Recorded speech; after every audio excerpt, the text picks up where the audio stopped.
पर निकलते थे तो सड़कें बिल्कुल सुन्न हो जाया करती थी, कोई गाड़ी नहीं होती थी। तो जब भी देश किसी भी व्यक्ति को अपनी कोई मांग मनानी होती है, कहते भारत बंद कर देंगे, राजस्थान बंद कर देंगे। तो बंद का मतलब क्या है? बंद का मतलब है रोड जाम कर देंगे। रोड जाम क्या, ड्राइवर रुक जाएंगे, गाड़ियां रुक जाएंगी, और जब ड्राइवर रुक गए तो देश रुक गया। आज बॉर्डर के ऊपर युद्ध होता है तो हमारी युद्ध सामग्री भेजने के लिए प्राइवेट गाड़ियों ड्राइवरों को भी साथ में मिला के मिलिट्री के लोग उनके सारा का सारा आयुध का सामान ले जाया जाता है। इतना मिलिट्री के पास सामान है बहुत जाता है, वो भी ड्राइवर ही ले जाते हैं, लेकिन उनके साथ आपकी गाड़ियां भर के भी जाते हैं। तो इस देश को कोई नेता या अधिकारी नहीं चला रहा, इस देश को ड्राइवर चलाते हैं। और जब ड्राइवर चलाते हैं तो आप लोगों को अपने हित की बात को समझना होगा, आपको अपने अधिकार की बात को समझना होगा। वो कहते कि अकेला चना पहाड़ नहीं फोड़ सकता, संगठन में शक्ति है, संगठन में ही शक्ति है।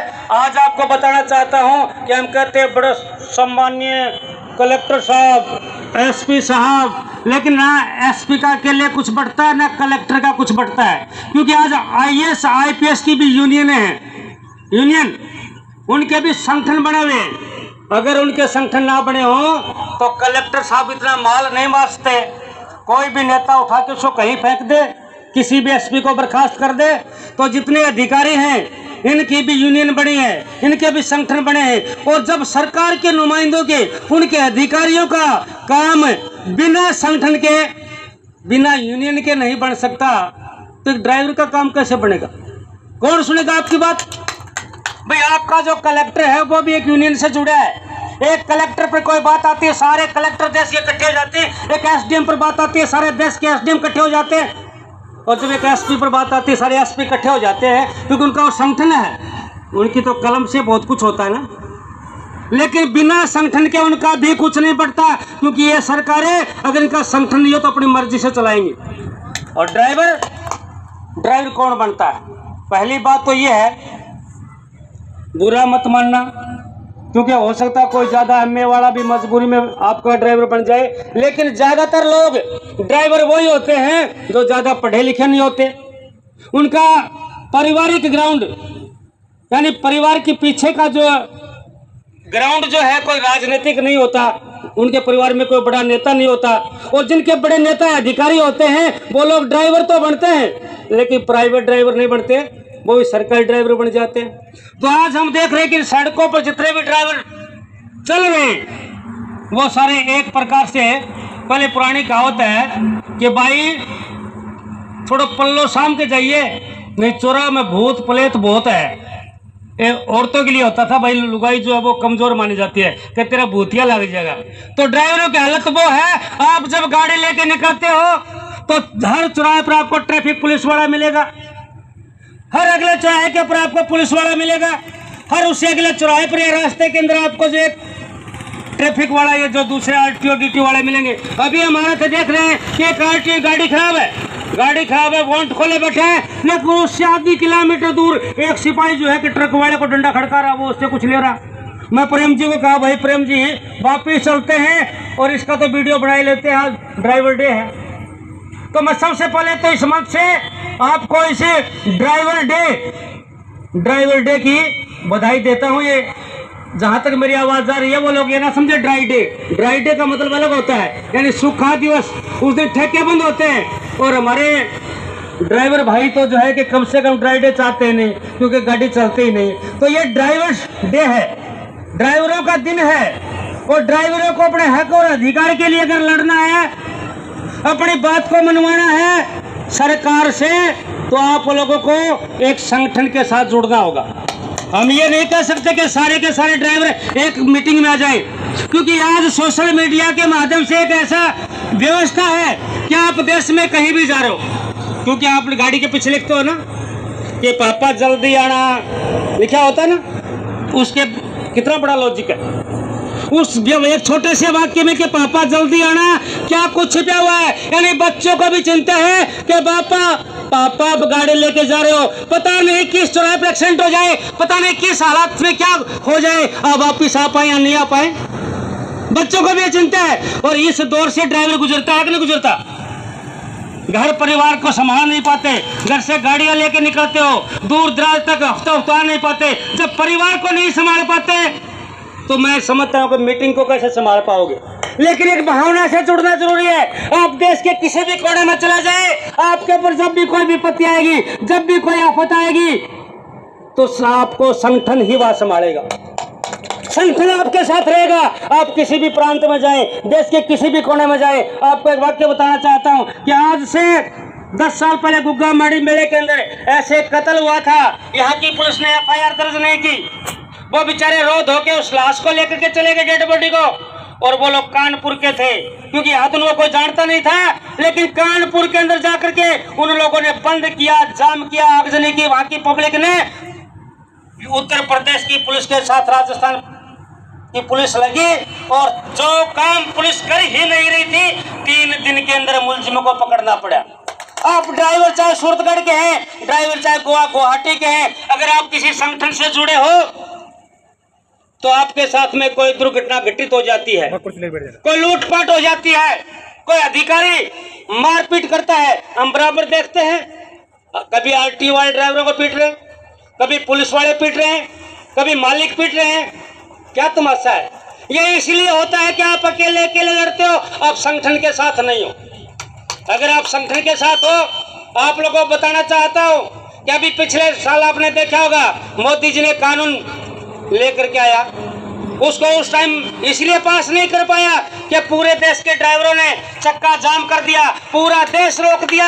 लेकिन वो कानून धीरे धीरे चुपके से पास कर दिया कि ड्राइवरों को 20 साल की सजा हो। बात आती है, ज्यादातर मामले होते हैं एक्सीडेंट के। एक्सीडेंट का मतलब क्या होता है? एक्सीडेंट का मतलब होता है आकस्मिक दुर्घटना, ना चाहते हुए। क्या कोई ड्राइवर ये चाहता है कि मैं गाड़ी भर के गोवा के लिए, गुवाहाटी के लिए, कहीं के लिए चलूं और रास्ते में पुलिस के लफड़े में आऊं या मैं तारीखें भुगतूं? चाहता है कोई? एक्सीडेंट करना कोई ड्राइवर चाहता नहीं, कोई नहीं चाहता। फिर उसके लिए क्लेम की व्यवस्था कर रखी, रोड क्लेम। तो फिर इतने सख्त कानून ड्राइवरों के लिए बनाने की सरकार को जरूरत कहां थी? क्या पहले सख्त कानून कम है? अगर आप लोगों को अपने हक और अधिकार की लड़ाई को लड़ना है, आप सोचते हो कि हम सुरक्षित हो जाएं, आप सोचते हो जिन लोगों को आप लोगों को सलूट मारना चाहिए, वो लोग ड्राइवरों पर डंडे बरसाते हैं। बरसाते नहीं बरसाते? ड्राइवर की सीट के ऊपर एक चौधरी साहब मेरे सामने बैठे हैं, ये बड़ा टोला 50-60 लाख का ले आए, और अगर ड्राइवर की सीट के ऊपर ये बैठे हैं, 4 पैसे का पुलिस वाला इनको रोक लेगा। ये औकात इस सरकार के अंदर जो इन ड्राइवरों की समझाती है। जैसे बारात में जाते हैं ना, बाराती बन के जाते हैं, सज धज के जाते हैं, सोते डांस करेंगे, वहाँ पैसे भी लेके जाते, यार वहीं पियेंगे, मजे मारेंगे, जाते बारात में।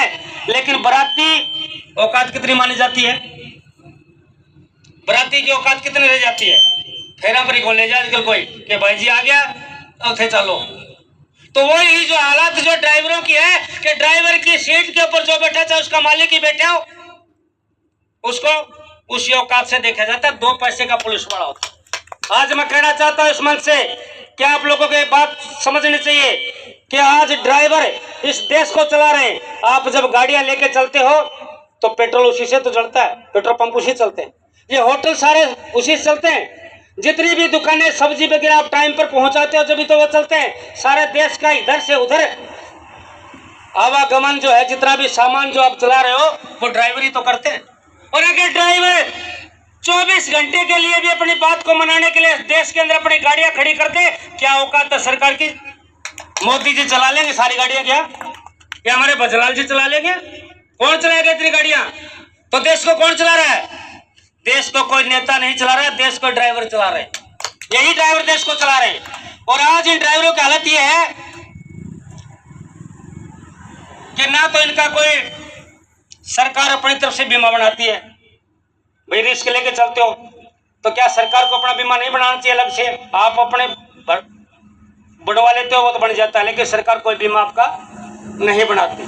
बनाना चाहिए नहीं। या आपकी कोई पेंसिल का भी कोई प्रावधान है, जब तक आपके हट पर चल रहे हैं आप गाड़ी चलाते रहो, उसके बाद क्या होगा? ना ही आप अपने जो है कि ड्राइवरी के पैसे में रोड पर चलते चलते अपने बच्चों को शिक्षित कर पाते हो, क्योंकि आप तो रोड पर टाइम पास कर लो। बच्चे कहाँ से कलेक्टर बन जाएंगे?